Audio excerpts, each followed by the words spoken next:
The book is called The Bond, Our Kinship with Animals, Our Call to Defend Them, and it's written by the President and CEO of the Humane Society of the United States.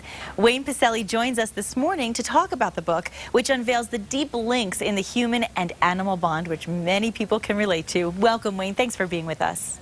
Thanks, Nikki. Glad to be with you. I must say the cover itself is so heartwarming, just looking at a child hugging their dog. And to me, that speaks measures for what is inside of this book. So thank you for that. Love the picture. Thank you. It really is an expression of the human-animal bond that so many kids have this instinctive connection with animals, this fellow feeling about being good and decent to animals. It gives us a head start. Unfortunately, the book also chronicles how that can skid off the path and how we can also exhibit too much cruelty and callousness toward animals. Absolutely. Well, what brought you to this point in life as an animal advocate to write this book?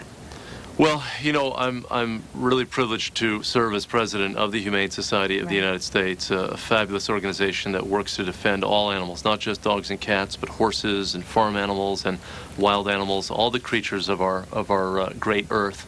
And I just had a love of animals, and no one needed to teach me the way to treat animals. I knew instinctively what the right way was, and I've now been fighting for these issues as president of the Humane Society, and I wanted to capture my thoughts in this book, The Bond, and I'm really excited to talk to you and talk to the American people about this issue so we can really elevate the consciousness about animals and the care of animals. And bringing awareness to such an important subject. And you talk a lot about the origins of the animal-human bond. So kind of recap a little bit about what you talk about in the book in regards to that.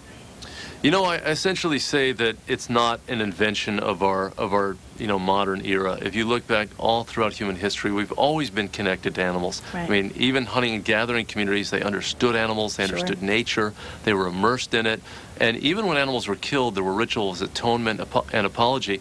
To the era of domestication, when animals came into our lives, we domesticated them. That was a bond. Unfortunately, that bond has been broken in our industrial era when we have developed these factory farms and the puppy mills and so many problems where that bond has been severed.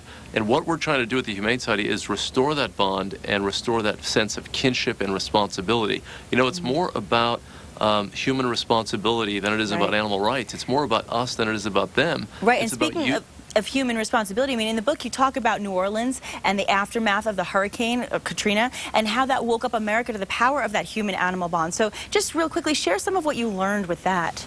Well, I was down on the ground with so many others who were part of the enormous pet rescue of animals who were left behind in homes after people evacuated. The city then flooded and people couldn't get back in, so it was a race against time to reach the animals before they starved to death or died from dehydration. So many people stayed behind, though. So many owners of animals and homeowners, they wouldn't leave because there were no plans that they could make to account for their animals. And also, when rescuers came to get them, and they didn't say that they could take the animals, so many people stayed behind. So it was an incredible demonstration of the human-animal bond. Yeah, it really was. And you talk so much about that, and I want to let everybody know they can find out so many more details in the book. The book is called The Bond. Wayne Pacelle, thank you so much for being with us this morning and talking about our kinship with animals and our call to defend them. We appreciate that. Thanks, Nikki. Thank you.